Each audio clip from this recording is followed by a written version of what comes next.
بسم اللہ الرحمن الرحیم۔ السلام علیکم۔ رزق، روزی اور کاروبار میں برکت کے لیے پانچوں نمازوں کی پابندی کے ساتھ درج ذیل صورت دعائیں پڑھنے کے ساتھ استغفار کی کثرت اور اسباب استطاعت صدقے کا معمول رکھنا چاہیے۔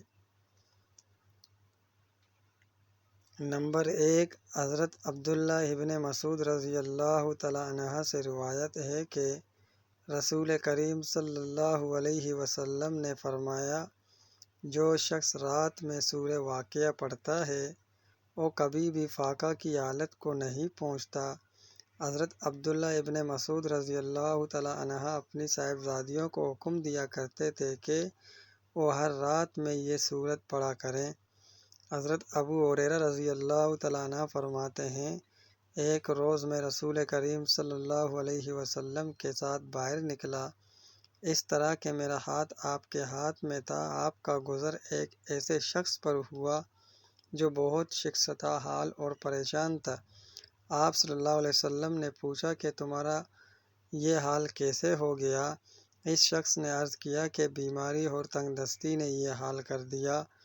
آپ صلی اللہ علیہ وسلم نے فرمایا، میں تمہیں چند کلمات بتلاتا ہوں، وہ پڑھو گے تو تمہاری بیماری اور تنگ دستی جاتی رہے گی۔ وہ کلمات یہ تھے، توکلت علی الحی الذی لا یموت والحمد للہ الذی لم یتخذ ولدا ولم یکن لہ شریک فی الملک ولم یکن لہ ولی من الذل وکبرہ تکبیرا۔ اس کے کچھ عرصے بعد پھر آپ صلی اللہ علیہ وسلم اس طرف تشریف لے گئے تو اس کو اچھے حال میں پایا۔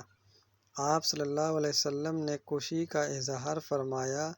اس شخص نے عرض کیا کہ جب سے آپ نے مجھے یہ کلمات بتلائے تھے میں پابندی سے ان کو پڑھتا ہوں۔ دوستو، اگر ویڈیو اچھی لگی تو ویڈیو کو لائک کریں، چینل پر نیو ہے تو چینل کو سبسکرائب کرنا مت بھولیے گا۔